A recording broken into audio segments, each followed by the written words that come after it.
지난 주일에 역설의 진리라는 제목으로 말씀을 나눴죠.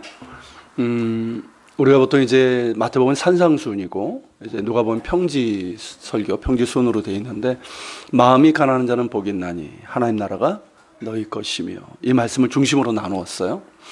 자, 역설이라고 할 때는 지난주에 말씀드린 것처럼 어떤 의미입니까? 겉으로 보면 모순되는 것 같아요. 그렇지만 그 안에는 진리가 담겨져 있는 경우죠. 그러니까 예수님의 말씀이 대부분 그렇습니다.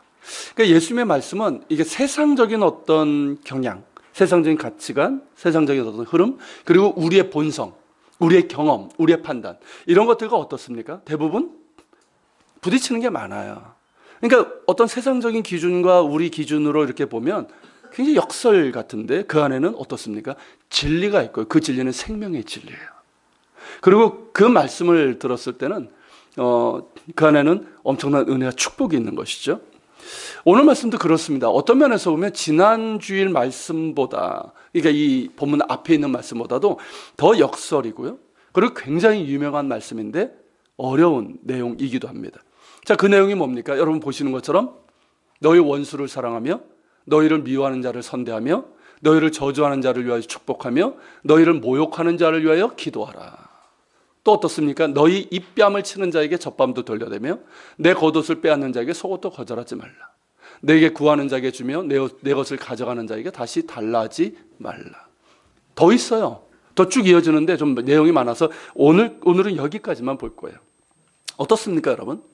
유명한 말씀이에요. 원수를 사랑하라. 이게 예수님의 정신이죠. 기독교의 상징적인 말씀인데 그렇지만 우리를 좀 당황스럽게 하는 말씀이기도 합니다. 왜일까요? 일단 우리의 본성과 다르거든요. 우리는 원수를 사랑하는 게 아니라 원수를 갚는 게 우리 본성이에요. 그렇죠? 세상의 가치나 흐름과도 반대죠. 보세요. 세상에서 이런 얘기 합니까? 아니에요. 정반대예요. 그리고 무엇보다 우리가 이렇게 하지 못하는 경우가 많거든요. 우리 말이에요. 예수 믿는다고 하는 우리 자신도 이 말씀대로 살아가지 못하는 경우가 많기 때문에 그래요. 그래서 당황스럽고 때로는 참 힘겨운 말씀으로 다가오기도 합니다. 그럼에도 불구하고 우리가 외면할 수 없는 이유는 뭘까요? 이것이 예수님의 가르침이라는 거예요. 그러니까 예수님의 정신이고 동시에 예수님께서 실제로 살아내셨잖아요. 그분의 삶에서 십자가에서 이 모든 것을 우리에게 보여주셨단 말이죠. 그렇기 때문에 이 예수님의 가르침을 우리가 외면할 수 없는 거예요. 그리고 예수님의 모든 가르침은요, 우리를 힘들게 하고 당황스럽게 하려는 것이 아니라 오히려 우리를 자유케 하려는 데 있어요. 묶여 있거든요, 우리가. 우리를 자유케 하고 또 우리로 하여금 맑은 정신과 맑은 영혼, 그리고 건강한 마음과 그런 삶의 태도를 가지고 살아가게 하시려는데 그 목적이 있습니다. 그리고 그 안에는 엄청난 은혜와 축복이 있어요. 그렇다면 우리는 이 말씀의 의미를 잘 깨닫고 그 말씀을 받아들이고 그대로 순종하는 삶이 있어야 합니다. 본문 첫 구절만 봐도 그래요. 무엇이라고 말씀하고 있습니까? 자, 20절로 한번 보세요. 뭐라고 이야기합니까? 그러나 너희 듣는 자에게 내가 이르노니 라고 하셨어요. 자, 너희 듣는 자에게 내가 이르노니 무슨 뜻입니까? 예수님의 말씀을 듣는 자, 즉 말씀을 듣고자 하는 자, 말씀을 듣고 순종하는 자에게 하시는 말씀이라는 거예요. 즉 우리에게 먼저 뭘 요구하고 있습니까? 하나님의 말씀을 듣고자 하는 마음이 있냐는 거예요. 하나님의 말씀을 듣고 순종하려는 마음이 있냐는 거예요. 이걸 물으시는 거예요. 어떻습니까, 여러분? 여러분에게 이런 마음이 있습니까? 정말 주님의 말씀을 듣고자 하는 마음, 주의 말씀을 듣고 순종하고자 하는 마음이 있습니까? 말씀이라는 게 그래요. 내 마음에 듣고자 함이 있고 그 말씀대로 살아가고자 함이 있을 때 우리는 말씀을 받을 수 있어요. 그리고 때로는 나에게 힘든 말씀도 있어요. 그렇지만 그 말씀도 내가 받아들일 수 있고 넘어지면서라도 우리는 순종할 수 있게 되는 거예요. 그런데 처음부터 그런 마음이 없다. 듣질 않는 거예요. 들을 수가 없는 거예요. 그런 마음이 없다면. 그리고 혹은 일단 들어보고 뭐 우리가 늘 그렇지 않습니까? 일단 들어보고 내 판단과 경험과 내 상황에 비추어서 순종 여부를 결정하겠다라고 하면 어떨까요? 듣기 힘들죠. 왜 저런 말씀이지? 왜 저런 말씀을 하시지? 나보고 하는 말이야? 좋긴 한데 어떻게 그렇게 살아? 아니 그건 이상적인 목표지 현실은 다르단 말이야. 그렇지 않을까요? 그러면서 우리는 이 말씀을 받을 수가 없어요. 그래서 예수님께서는 그러나 너희 듣는 자에게 내가 이르노니 이렇게 말씀하시는 거예요. 듣고자 하는 마음이 있냐는 거예요. 여러분 다른 곳에서는 어떻게 말씀하십니까? 너희 귀 있는 자는 들을지어다 이 말씀하시죠. 자, 귀 있는 자 무슨 뜻입니까? 귀 없는 자는 없잖아요. 여러분 우리의 이 육체적인 귀를 얘기하는 겁니까? 그게 아니에요. 들을 귀를 얘기하는 거예요. 들을 귀. 아무리 이 귀를 갖고 있어도요 말씀을 못 듣는 사람들이 있어요. 아니 안 듣는 사람도 있고요 못 듣는 사람들이 있어요.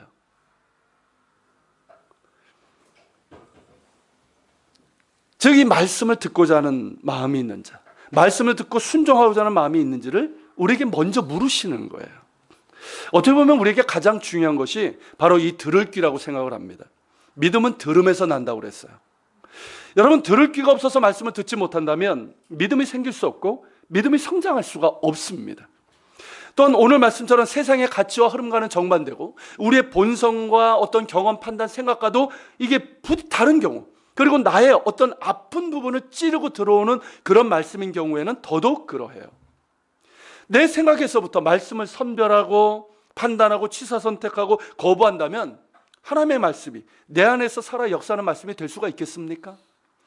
여러분 하나님의 말씀은 살아있고 운동력이 있어서 좌우의 날선 어떤 검보다 예리해서 내 혼과 영, 내 깊은 곳을 찔러 쪼갭니다.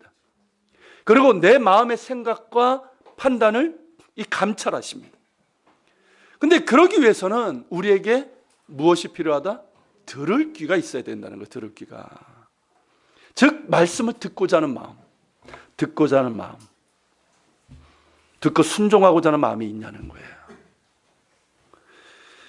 여러분 예수님께서 마음이 가난한 자는 복이 있다고 하셨죠. 이것도 그런 맥락이에요. 자, 마음이 가난한 자는 어떨까요? 하나님의 말씀 앞에 어떨까요? 하나님의 말씀 앞에서 듣고자 함이 있어요. 하나님의 은혜를 갈망하니까 하나님의 말씀을 받아야지만 내가 살 수 있단 말이에요. 그게 가난한 심령이에요. 부유한 사람은 뭘까요? 하나님의 말씀 아니어도 난 살 수 있다고 생각을 해요. 따분한 말씀이야. 아주 교만한 마음이죠. 여러분 마음이 가난한 자가 복이 있습니다. 그런 여러분들이 되시기를 축복합니다. 그리고 우리는 기도해야 돼요. 여러분 성령의 임재와 도우심을 구해야 됩니다. 성령은 말씀의 영이에요. 여러분 우리의 어두운 눈을 여셔서 하나님의 말씀에 기이한 것을 보게 하시는 분이십니다. 성령님은요 우리의 눈을 덮고 있는 이 비늘이 있어요. 아십니까? 비늘이 있어요. 그 비늘을 벗겨주셔서 말씀을 깨닫게 하시고 우리의 마음에 겹겹이 쌓여있는 이 때를 벗겨내셔서 하나님의 말씀의 깊은 세계를 보게 하시는 분이십니다. 여러분 말씀이 잘 들리지 않습니까? 똑같아요. 우리 사회사 친구들도 말씀이 잘 들리지 않습니까? 성령님의 도우심을 구하세요.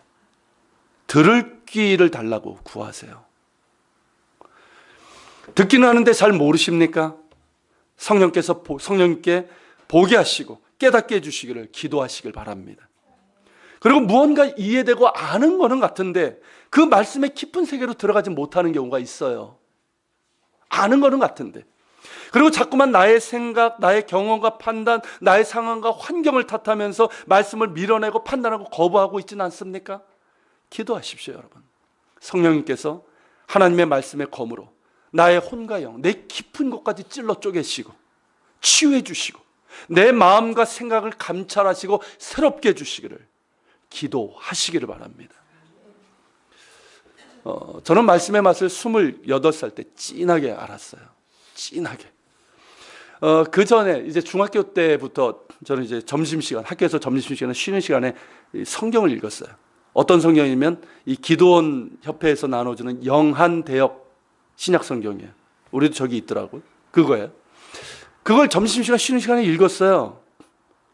그때는요, 저희 때만 해도 미션 스킬이기도 했지만 적어도 중학생 정도 되면 영한대역 이 신약 성경 정도 읽어야 된다는 그런 멋이 있었어요. 그런 멋이 있었다고.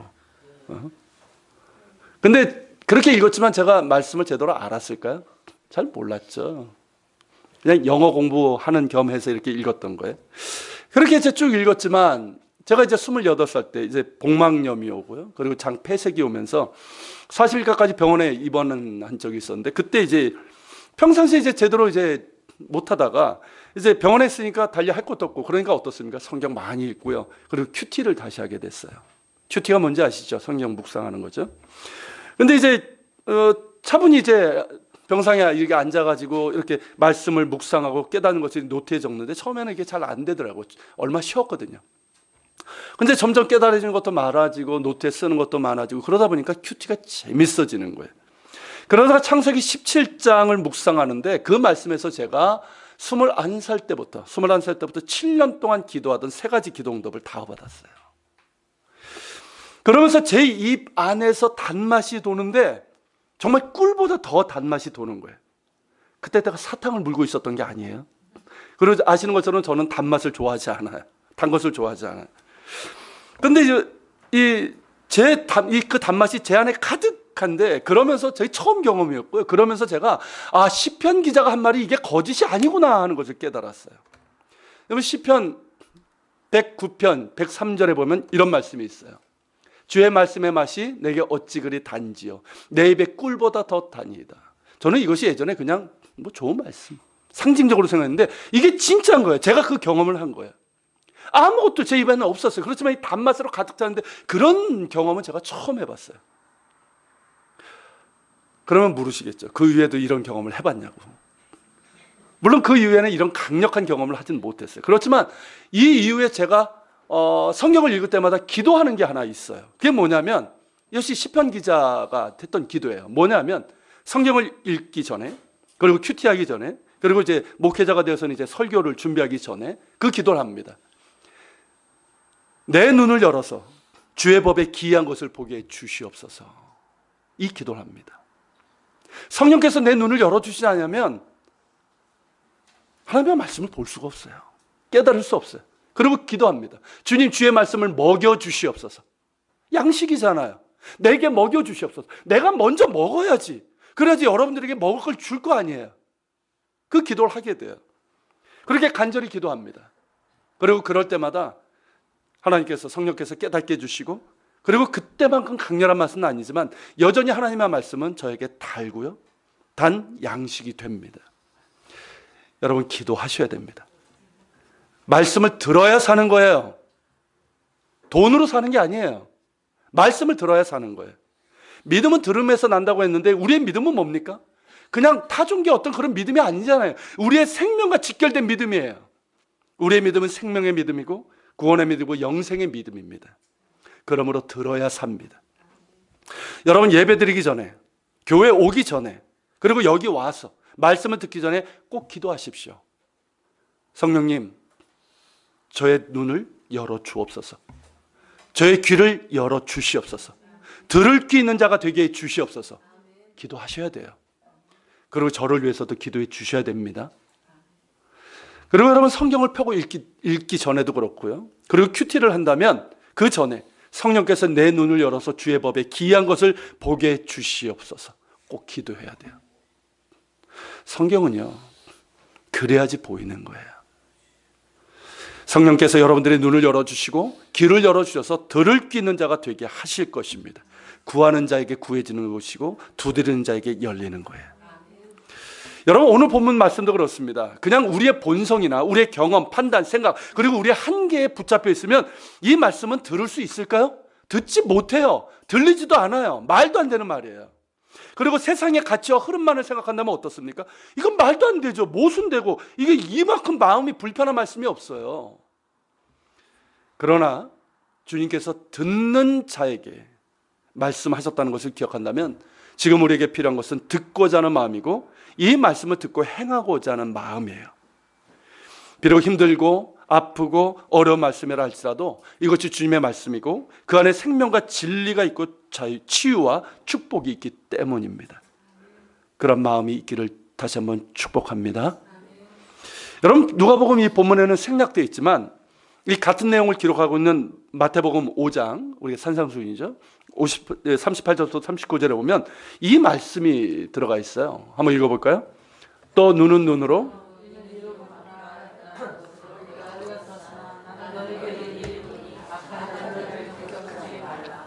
예. 자, 이 두 본문, 누가복음의 본문과 이 마태복음 본문을 이렇게 비교해서 이렇게 보면, 자, 여기 보면 눈은 눈으로, 이는 입으로 갚으라. 자, 이게 어디 나오면 구약성경 출애굽기 21장, 레위기 24장, 신명기 이런 데 나와요. 근데 그 중에서 이제 출애굽기 21장을 우리가 보는데요. 이게 이제 그 원래 본문이에요. 읽겠습니다. 그러나 다른 애가 있으면 갚되 생명은 생명으로, 눈은 눈으로, 이는 이로, 손은 손으로, 발은 발로, 된 것은 된 것으로, 상하게 한 것은 상함으로, 때린 것은 때림으로 갚을지니라. 자, 여기에서는 나온 말이 뭘까요? 눈은 눈으로, 이는 이로. 이게 영화까지 나오는 문구가 됐어요. 자, 누군가 내게 상해를 가했을 때 그와 동일한 상해를 줌으로써 보상을 받는다. 뭐 그런 건데요. 그래서 누가 내 눈을 상하게 하면 나도 그 사람의 눈을 상하게 하고, 누가 내 이를 상하게 했으면 나도 그 사람의 이를 상하게 한다. 이거를 뭐라고 그러냐면 저기 표시한 것처럼 렉스 탈리오니스라고 그래요. 라틴어고. 우리말로 하면 동해복수법. 한자 보면 아시겠죠? 같은 해를 그에게 줌으로써 이제 복수한다는 건데, 근데 사실 저건 동해복수법이 아니에요. 잘못 알고 있는 거예요. 자, 그걸 좀 설명을 해드리면, 자, 이와 비슷한 내용이 함무라비 법전에도 나옵니다. 함무라비 법전 아시죠? 자, 함무라비 법전에도 이런 게 비슷한 게 나오는데 차이점이 뭐냐면 거기에는 이 신분 계급, 여기에 따라서 차등적으로 달라요. 자, 귀족의 경우 누가 나에게, 귀족이에요 내가, 누가 나에게 해를 끼치면 나는 어떨까요? 똑같은 걸 상해를 가할 수 있어요? 그렇지만 나보다 신분이 낮은 사람은 어떨까요? 그 사람이 중인이에요? 혹은 천민이에요. 그 사람이 나에게 뭘 할 수 있을까요? 못해요. 그런 어떤 신분의 계급, 그런 차이가 있어요. 그렇지만 여러분, 성경에 나오는 이거는 어떨까요? 차별이 없어요. 그러니까 너희 가운데, 그러니까 이스라엘 사람뿐만 아니라 너희 가운데 있는 외국인이라 할지라도, 그리고 너희가 너희 집에 있는 종이라 할지라도 이러한 해를 끼치게 되면 어떻게 하라는 거예요? 똑같이. 그리고 종인 경우에 어떨까요? 주인이 잘못해가지고 종의 눈을 상하게 하거나 이를 상하게 하면 어떻게 하라? 그 종을 자유롭게 풀어주라는 거예요. 그러니까 이런 어떤 계급이나 신분에 대한 차등이 없어요. 그런데 여기서 이제 생각해 볼 건 뭐냐면, 자, 눈에는 눈, 이에는 이라는 이 법이 하나님께서 주신 법인데 이 법이 의도하는 게 뭐냐는 거예요. 자, 이게 복수를 하라는 걸까요? 하지 말라는 걸까요? 잘 생각해 보세요. 이게 보복을 장려하는 걸까요? 보복을 제한하는 걸까요? 여러분, 보복을 제한하고 그리고 금지하는 명령이라고 할 수 있는 거예요. 자, 누군가 내 눈 하나를 상하게 했다. 누군가 나를 쳐서 내 이빨 하나가 부러졌다고 생각해 보세요. 자, 이때 사람의 본성은 어떨까요? 자, 그 사람의 눈 하나만 치는 걸까요? 그 사람의 이빨 하나만 정확하게, 내 이빨 하나 부러졌으니까 그 이빨 하나만 딱 해가지고 부러뜨리는 걸까요? 아니, 절대 그렇지 않아요. 상대방의 두 눈을 다 뽑아버릴 거예요. 상대방의 이빨 아마 다 부러뜨릴 거예요. 그래도 분이 풀리지 않아가지고 더한 보복을 할 수 있는 게 우리의 본성이에요. 맞죠? 이런 본성을, 우리의 본성을 아시기 때문에 하나님께서는 모세오경에 이 복수를 제한하는 규정을 명하신 거예요. 그래서 눈에는 눈, 이에는 이는 뭐냐면, 이 본래 의도는 뭐냐면 내가 당한 보복 그 이상을 하지 말라는 거예요. 그 이상 하지 말라는 거예요. 그리고 하더라도 정당한 재판과 과정을 거쳐서 하라는 거예요. 결국은 뭡니까? 개인적인 복수. 제한하시는 거예요. 나가서 금하시는 거예요. 근데 이것을 사람들이 나중에 오용을 하죠. 깨닫지 못하니까 오용을 하는 거예요. 뭘로 생각을 합니까?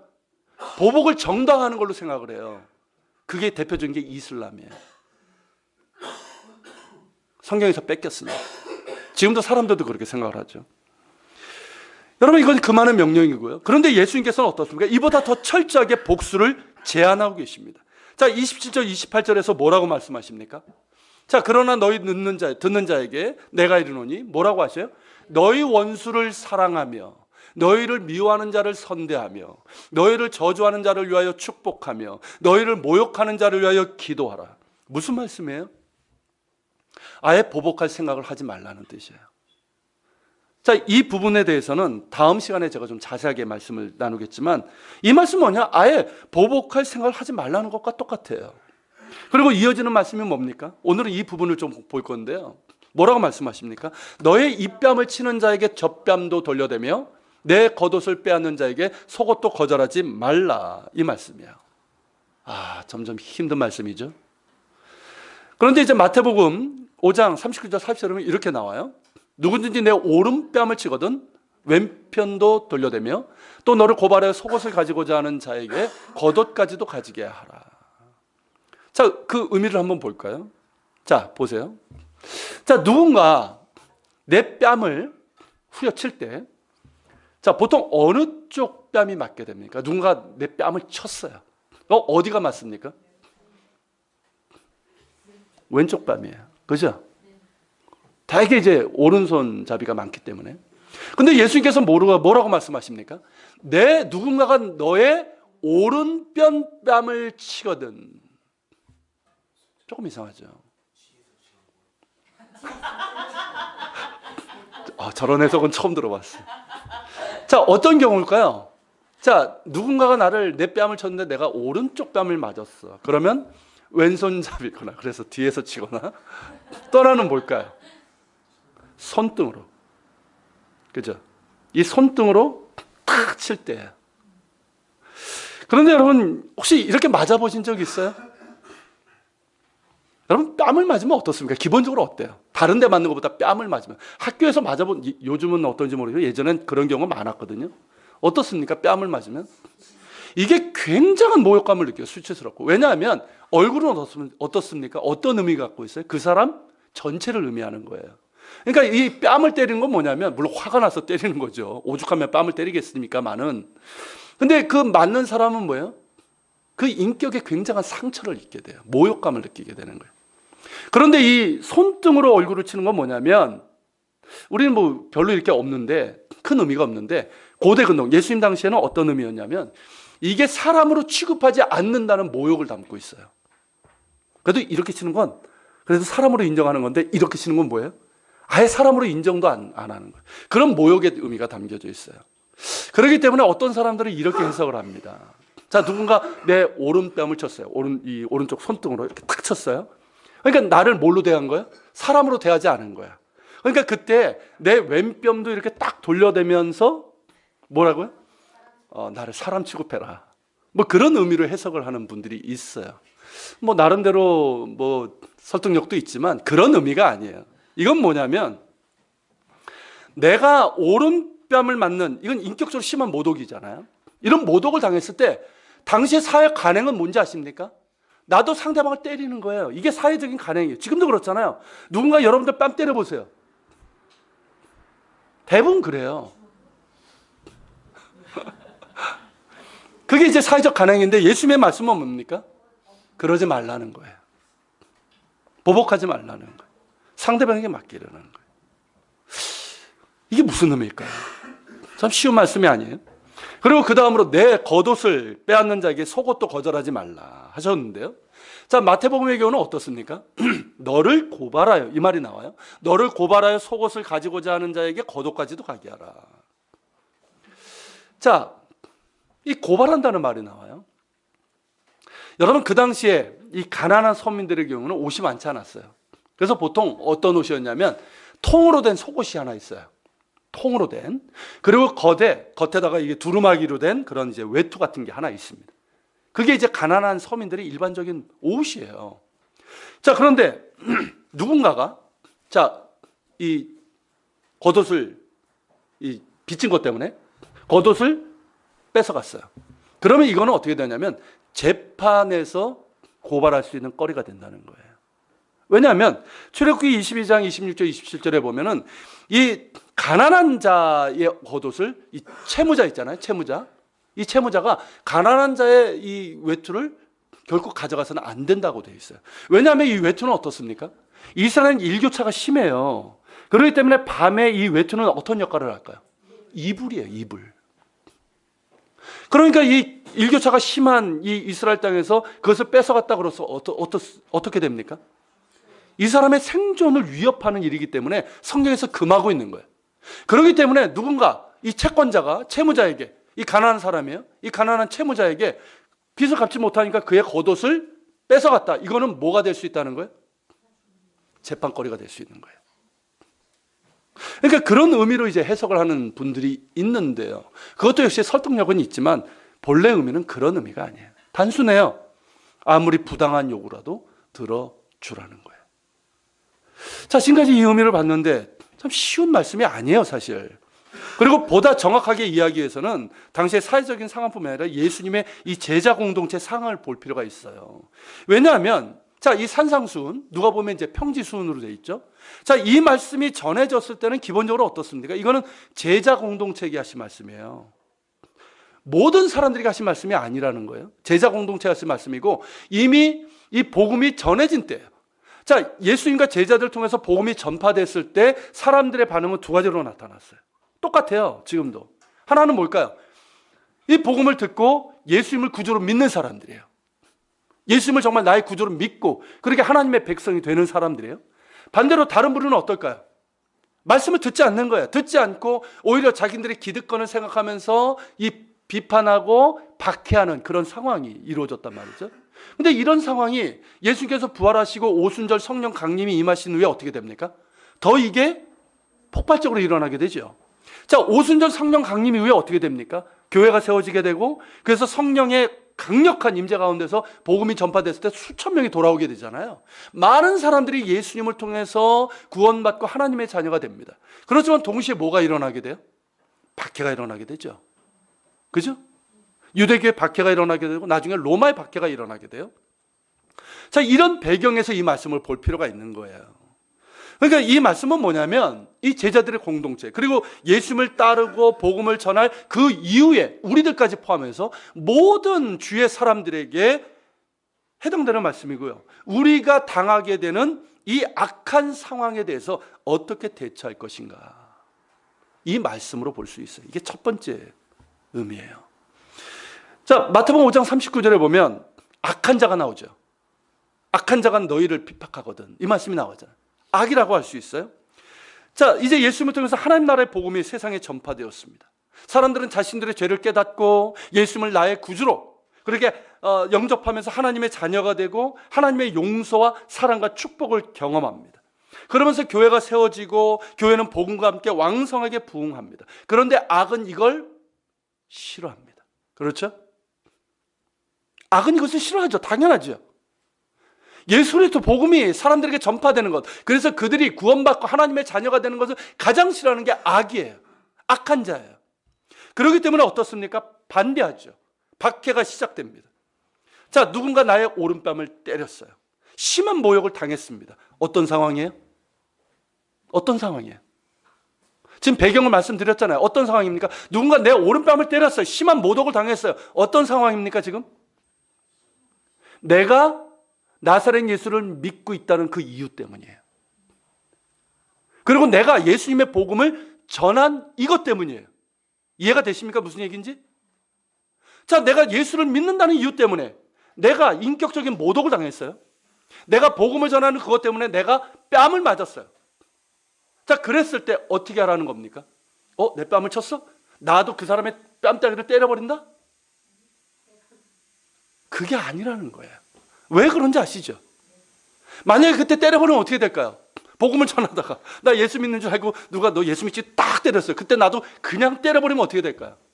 그것으로 복음은 끝나는 거예요. 주님의 말씀이에요. 너희는 그렇게 해서는 안 된다는 거예요. 너희는 나를 믿는 제자이고 또 우리가 복음을 전하는 자잖아요. 그렇게 되어서는 안 된다는 거죠. 그 유명한 얘기가 있어요. 제가 그분 이름이 빨리 생각나는데 길선주 목사님이구나. 이분이 이제 예전에 그 최초의 그 목사님이 된 분 중에 한 분인데 이분이 원래 동네 건달이었어요. 술만 마시고 나면 덩치도 이만해가지고요. 지나가는 사람들 아주 좁혔던 사람이에요. 근데 이분이 예수님을 믿고 완전히 변화가 됐어요. 근데 하루는 지나가는데 술주정뱅이가 오더니 이분을 그냥 갑자기 팍 때리는 거예요. 그런 경우, 그런 사람들이 있잖아요. 예전 같으면 어땠을까요? 그 사람 죽죠. 유명한 주먹이거든요. 근데 그 사람을 손도 안 대고 뭐라고 그랬냐면, 야, 예수는 내가 믿고 은혜는 네가 받는다, 이랬단 말이죠. 이런 거 아니겠어요? 여러분, 예수님을 따르고 예수님을 전하는 것 때문에 너희가 그런 모욕을 당하는 일이 있다 할지라도 악으로 맞서지 말라는 거예요. 눈에는 눈, 이에는 이, 악은 악으로 대하지 말라는 거예요. 반대로 뭡니까? 선으로 악을 이기라는 거예요. 선으로 악을 이기라. 그래서 용서를 말씀하시고 사랑을 말씀하시는 거예요. 자비를 베풀라고 말씀하시는 거예요.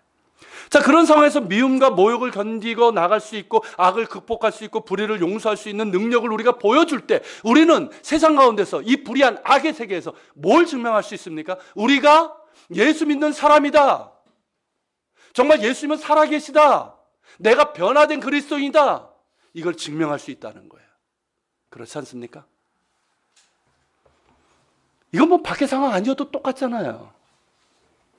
뭐 예수 믿는데 달라진 게 없어. 퍽 때려도 지금도 똑같이 퍽 때려.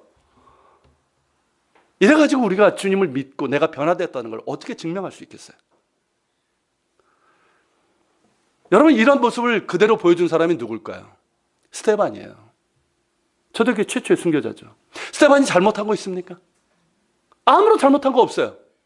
그냥 부활하신 예수님을 만났고요, 그분을 믿었고요, 그리고 그분을 전한 것밖에 없어요. 그런데 이것 때문에 미움을 받고 결국 돌에 맞아 순교를 당하게 됩니다. 그의 반응은 어땠을까요? 자, 악을 악으로 맞섰습니까? 그의 뺨을 치는 자에게 똑같이 뺨을 쳤습니까? 그에게 돌을 드는 자에게 똑같이 돌을 들었습니까? 그러지 않았어요. 그대로 뺨을 맞았고요, 던지는 돌을 그대로 맞았어요. 그 고통 속에서 그가 부르짖으면서 한 말이 뭡니까? 주여, 주 예수여, 내 영혼을 받으시옵소서. 그리고 저들의 죄를 용서해 주옵소서. 그들의 죄를 그들에게 돌리지 마옵소서. 이 기도를 했어요. 여러분, 이 기도가 누구의 기도입니까? 원래 예수님의 기도잖아요. 십자가상에서 그 심한 고통 가운데서 예수님께서 하셨던 기도예요. 저들의 죄를 용서해 주옵소서. 여러분, 이 기도를 한 거예요. 악을 악으로 갚지 않았어요. 원수를 용서했고 그들을 위해서 기도했어요. 여러분, 사람들은요, 악을 악으로 갚지 않고 용서해 주는 거 그렇게 좋아하지 않습니다. 그죠? 그리고 경우에 따라서는 그것을 나약하거나 비겁한 것으로 보기도 합니다. 내가 받은 것 돌려주고요, 아니 그 이상으로 갚아주는 것이 정당하고 용감하고 그것이 멋진 것이라고 생각을 합니다. 예전에 그런 영화가 있었죠. 복수는 나의 것. 아세요? 그런 영화 있었어요. 딱 그거예요. 복수는 나의 것. 그렇게 생각을 해요.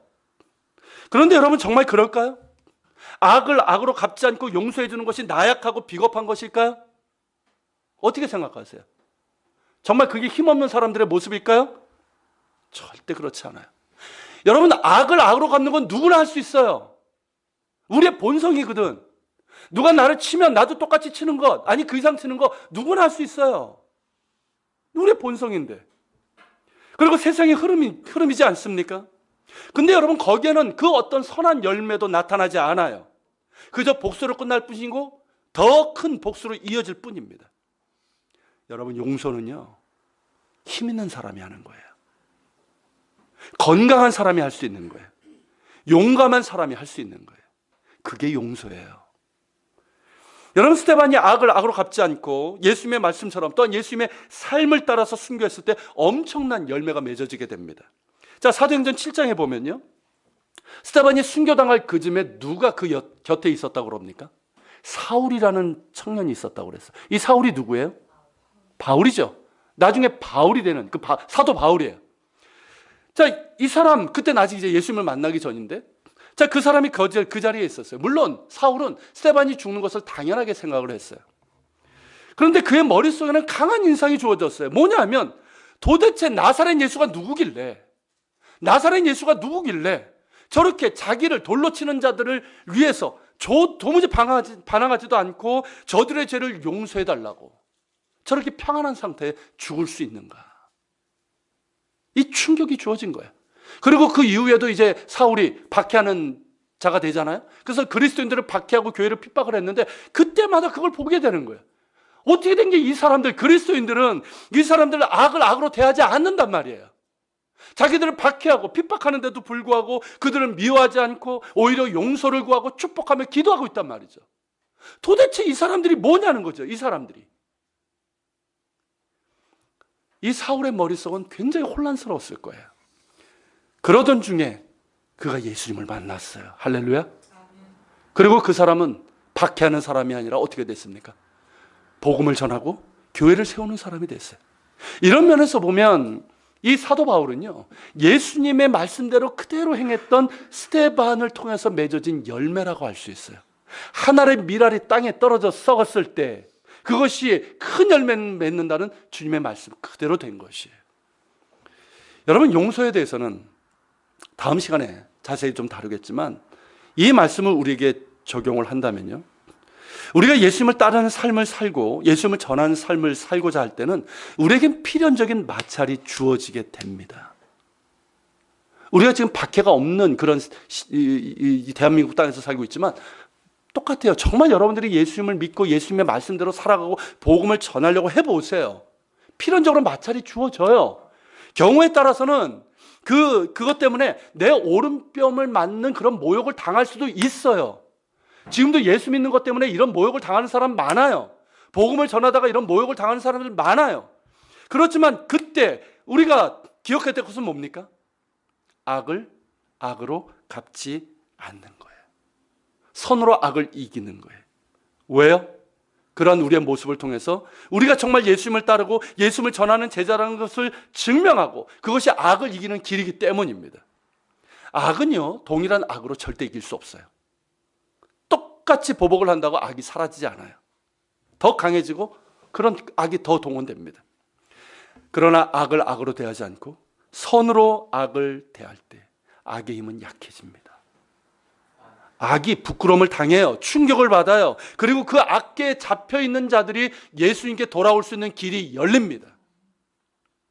여러분, 지금까지 기독교 역사를 한번 보세요. 어떤 때 정말 사람들이 돌아왔는지. 정말 예수님 앞에서는 그렇게 했을 때 수많은 사람들이 부끄러움을 당하는 거예요. 부끄러움을. 그러면서 악에 사로잡힌 자들이 주님께 돌아올 수 있는 길이 열리게 되는 거예요. 여러분, 우리가 예수님을 믿고 예수님을 전하는 그런 삶 때문에 우리가 받는 어떤 모욕, 어떤 핍박이라면 그것은 여러분, 우리가 즐거워하고 기뻐할 일입니다. 할렐루야. 그 앞에서 예수님께서 말씀하셨어요. 너희가 나로 인해서 핍박을 받고 모욕을 당한다면 너희는 기뻐하고 뛰놀라. 하늘에서 상급이 크기 때문에 그래요. 그게 복 있는 자의 삶입니다, 여러분. 그리고 일반적인 경우도 마찬가지예요. 우리가 이제 이런 경우, 이런 배경적인 걸 빼고요, 일반적인 것도 마찬가지예요. 자, 이 말씀은요, 예수님을 따르고 복음을 전하는 제자 공동체 밖의 상황에서 주어진 말씀이지만 우리의 일상의 삶에서도 그대로 적용되는 거예요. 물론 아무런 이유 없이 모욕을 당할 때 언제나 두 뺨을 대라는 게 아니에요. 그러나 분명한 것은 뭐냐면 악을 악으로 대하지 말라는 거예요. 자, 우리 역시 어떤 법적인 소송을 할 수 있어요. 그렇지만 기본적인 우리의 자세는 뭐가 되어야 된다는 거예요? 보복이 되어서는 안 된다는 거예요. 여러분, 보복을 하는 이유는 뭘까요? 복수를 하는 이유는 뭘까요? 그 속에 뭐가 있기 때문일까요? 분노예요. 아십니까? 분노예요. 여러분, 예수님의 말씀을 잘 보세요. 예수님의 말씀이 뭡니까? 너희 안에 생길 수 있는 이 분노를 제거하라는 거예요. 누구나 분노가 생길 수 있어요. 억울한 일 당할 수 있어요. 그럼 분노가 생겨요. 화가 생겨요. 분노가 생겨요. 근데 이 분노를 그대로 놔두게 되면 어떻게 될까요? 이게 결국은 어떤 방법이든 복수가 되든 뭐 외적이든 어떤 방법은 복수가 되고요, 이제 안 좋은 방향으로 나가게 되는 거예요. 이 분노를 제거하라는 거예요. 악한 일을 당했을 때 그것이 내 안에 분노로 그대로 남아있어서는 안 됩니다. 분노는 안갚음으로 이어지게 되는 거예요. 복수로 이어지게 되는 거예요. 여러분, 잘못을 바로 잡는 것과 분노와 미움으로 해서 안갚음을 하는 것은 다릅니다. 구별해야 돼요. 악을 악으로 대하지 말고 선으로 악을 이기는 것이 우리를 향하신 주님의 뜻입니다. 이 말씀에는요, 우리를 보호하시려는 뜻이 있어요. 우리는 예수님을 구주로 믿고 그분의 가르침과 정신과 삶을 닮아가는 사람들입니다. 우리는 예수님을 통해서 용서를 경험한 사람들이에요. 할렐루야. 우리가 용서를 경험했어요. 그래서 하나님의 사랑을 우리는 아는 사람들이에요. 그런데 우리가 살아가면서 누군가를 미워하게 되고, 그러면서 나에게 해를 끼친 사람, 그런 사람이 있는데 그런 사람에게 내가 악으로 갚으려고 한다고 했을 때 어떻게 될까요? 우리가 어떻게 될까요? 생각해 보세요. 내가 예수 믿는 사람이 아니라면 이런 얘기 할 필요가 없어요. 내가 예수 믿는 사람이에요. 그런데 누군가 정말 나에게 큰 아픔을 줬어요. 억울하게 만들었어. 화가 났죠. 그런데 내가 그 화가 계속 쌓인 가운데서 분노가 되고, 그래서 정말 그 사람에게 이에는 이로, 눈엔 눈으로 그렇게 보복을 했다고 칩시다. 어떻게 될까요? 나는 속 시원할까요? 그냥 팍! 속 시원할까요? 뭐 영화를 보면 그럴 수 있겠지만 그럴까요? 아니에요. 당장은 속 시원할지 모르지만 더 우리의 마음은 어떨까요? 불편해지고 힘들어져요. 그리고 가장 큰 문제는 뭐냐면 우리 안에 용서가 사라지게 되고 사랑이 메말라 버리게 된다는 거예요. 분명히 우리는 용서를 받았는데 우리 안에 용서가 사라지고 마게 되는 거예요. 분명히 하나님의 사랑을 우리가 받았는데, 자, 그렇게 한 사람이 어떻게 사랑할 수 있어요? 하나님께서 우리에게 원하시는 게 뭡니까? 우리가 행복하길 원하시는 거예요. 여러분, 사람은 어떻게 해야지 행복할까요? 용서받아야지 행복해지고요. 그리고 용서해야지 행복해지는 거예요. 사랑할 때 행복해지는 거예요. 건강해지는 거예요. 그걸 하나님께서 원하시는데 우리가 그렇지 못하거나 했을 때 하나님께서 그걸 어떻게 기뻐하시겠습니까? 사랑하는 여러분, 이 말씀은 우리를 보호해 주시기 위해서 하는 말씀이에요. 주님께서 우리의 경우를 모르시는 게 아니에요. 우리가 똑같이 육체를 입고 오신 분이에요. 우리보다 훨씬 더 억울한 일을 당하신 분이에요. 아시잖아요. 근데 그분께서는 용서하셨어요. 사랑하셨어요. 죄인들도 자기에게 창으로 찌르고 들어오고 못 박는 그들을 용서하시고 품으셨어요. 그때 구원이 이루어진 거예요. 우리는 그분의 제자입니다. 그분을 믿는 사람이에요.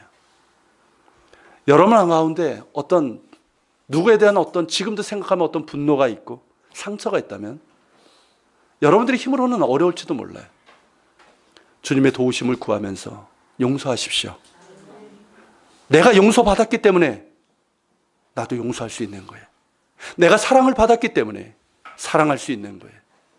그리고 누군가가 나에게 어떤 해를 끼칠 때 악을 악으로 갚지 마십시오. 선으로 이기세요. 그게 힘 있는 거예요. 더 용기 있는 거예요. 선으로 이겨서 우리가 주님 믿는 사람이고 또 주님의 복음을 증거할 수 있는 복 있는 사람들이 되기를 축복합니다. 우리 같이 기도합시다. 오늘 말씀 기억하면서 우리 같이 기도합시다. 여러분, 이 시간 먼저 그거 기도합시다. 우리 사회사 친구들도 마찬가지예요.